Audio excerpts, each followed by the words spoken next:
What's up, y'all? Last night I saw the movie The Bikeriders, and I'm going to talk to you about it while I eat this leftover bacon and egg sandwich from breakfast this morning. So, The Bikeriders is a movie directed and written by Jeff Nichols. It stars Austin Butler, Tom Hardy, Jodie Comer, and pretty much any dude that you think would look good on a motorcycle. Like, imagine an actor, imagine them on a motorcycle, and they're probably in this movie. Right, we got Butler, we got Hardy, we got Norman Reedus, we got... Alright, that might be it. We got Michael Shannon. Weird choice, but he's in it. They do have a couple of others, but they have this all-star cast and precious little for them to do. So I saw this interview with the director beforehand, and he said that kind of the inspiration for the whole movie, it is based on a book, but kind of the inspiration behind making the movie was this one scene out of Bikeriders. No, not Bikeriders. Was this one scene out of The Outsiders, directed by Coppola. And that's exactly what it feels like. It feels like a single thought ballooned up into a 2.5 hour runtime. It's not a bad movie, but it isn't a good movie. It's like this, it's something even worse. It's a boring movie. So little happens that I struggle to know like where to start talking about it, but I'll try. So most of the movie is told through the perspective of Kathy, the female lead, Jodie Comer. She's talking to this journalist who rode with the bike gang for a little while. Now he is based on a real guy. There was a real like photojournalist who rode with the bike gang, and he wrote a book about it. I have not read this book. I don't know. I didn't know the book existed before this movie, so I cannot speak to that side of it. But I'm just gonna talk about the movie itself. And right from the beginning, she's doing such a strange accent. Like, I struggled to understand her at times. She like took the lady from Fargo. She took the voice of the lady from Fargo and dialed it up to like 13. Tom Hardy also does like a really weird accent in this movie. Like, there's a scene in the trailer where he goes, "Nah, they're scared of us." And that lives rent-free in my head. Like, I've been repeating that line nonstop for the past 2 days. But, and also just his acting. Like, I love Tom Hardy. I think he's great. But this entire movie, his character seems confused. Like, whenever someone talks to him, like he's confused why they're talking to him. Like, someone will come up and start talking, and he'll make like this face, and like nod, and then he'll take 2 business days to respond, like, and then he would just say some fucking nonsense, and he talks like he isn't talking to the person who's talking to him. He talks like he's talking to himself, and then that person happens to be there. It's so weird. I don't know how else to describe it.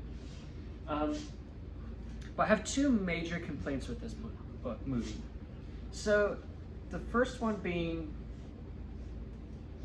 that I'll tell you what the movie wants to be about, and then why I don't think it accomplished that. So the movie is supposedly about this bike rider gang that is just for guys being dudes doing their thing, and then it slowly becomes like, as they allow new members in, it slowly like corrupts over time and becomes like an actual like crime gang. Now, my major complaint is that they never really set up what the biking gang is about at the beginning. So, hold on. Stop it. So when it does become corrupted and turns into this crime gang, I have like no real reference point for what it used to be. So I don't really feel the effect of it turning into this other thing. And my second kind of major complaint is it doesn't really explain the relationship between Benny and Johnny, Austin Butler and Tom Hardy's character. Like, they're really close, but they never really tell us why. They never really show us why that relationship exists. And there's like, at points there's like a weird sexual tension between them. And it just comes off so fucking weird as opposed to like intentional. Yeah. There's a scene pretty early on in the movie when Tom Hardy is talking about wanting to start the gang, like start the club, the biker gang. And someone asks him why, like all biker gangs do is sit around and talk about bikes. And he's like, that's what we do. And then that's literally all we see them do for the next like 2 hours. Like they sit, that's the entire movie. They sit on their ass, they drink beer, and they talk about bikes. Now they tell us what Tom Hardy does. He is on the side, or his day job is a truck driver, but we don't know what anyone else does. So I'm like, how do they support this lifestyle? And especially, I guess it was the 60s and 70s, so stuff was a lot cheaper. I don't know. That's literally all we see them do. We see them sit on their asses, drinking beer, talking about bikes. Something happens once. One thing happens, and that's Benny, Austin Butler's character. He's at a bar. Some people are mad that he's wearing his jacket, and we don't know why they're mad because we've never seen anyone in this gang do anything like bad ever. Like at least up to this point.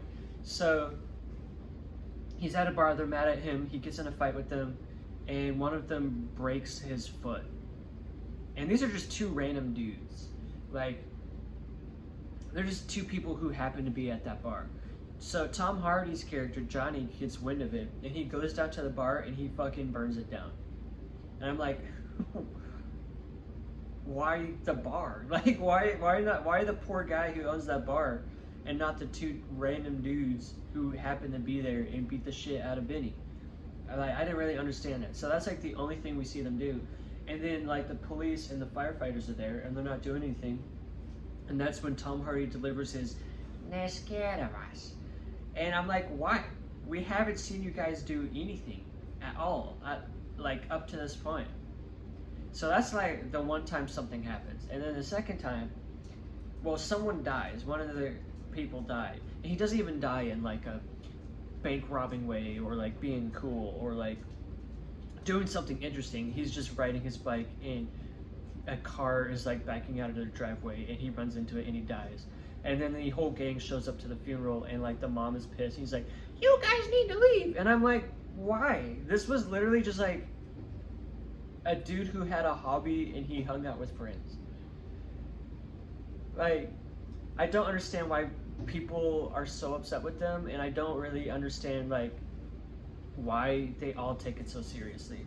And there's another point where like this big guy, he challenges Johnny, the leader of the gang, he challenges to a fight, and Johnny goes, "Fists or knives?" And I'm like, that is the cringiest thing. Like literally this is like a like cartoon level of nonsense. It's like the Calvin and Hobbes trip where he has the tree house, no girls allowed. You know what I'm saying? It's like so comic level silly. And then I guess the climax of the movie is this punk kid shows up, he challenges Johnny to a fight. Johnny does his fist or knives. The kid chooses knives, but then he shows up with a gun. I guess that's where the saying, "Don't bring a knife to a gunfight" comes from. But he brought a gun to a knife fight, not a knife to a gunfight. So I think that might be cheating. But anyway, he brings a gun and he shoots Johnny. Johnny dies, and then that makes Benny so sad that he retires from biking permanently and he moves to Florida with his girlfriend Kathy. Which is kind of why I'm upset that they don't really explain Benny's and Johnny's relationship to us. Like, I don't understand why that affected Johnny or that affected Benny so much. And they even, like, near the beginning of the movie, Kathy talks about how she's never seen Benny cry. Like, he's one of those guys that has incredible pain tolerance and he'll never cry about anything. But after Johnny dies, you see him cry. So obviously their relationship was really important, but it's never really developed. The final shot of the movie is hilarious. Benny is out sitting on like a lawn chair or something, drinking a beer. He looks off into the middle distance, and then he hears like motorcycle engines, and like a fake wind like blows his hair, and he like smiles a little bit, and then he looks at his girlfriend Kathy, and he like the engines go away, and he's smiling. I don't know.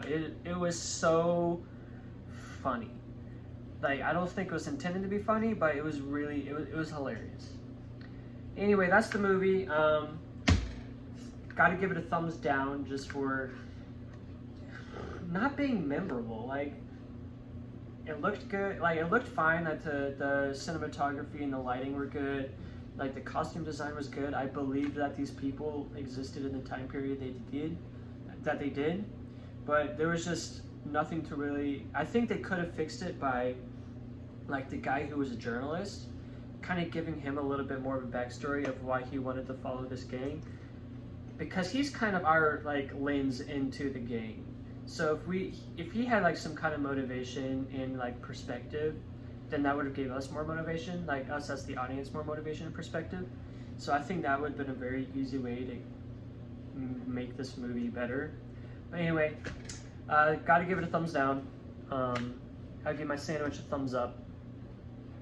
Yeah, until next time.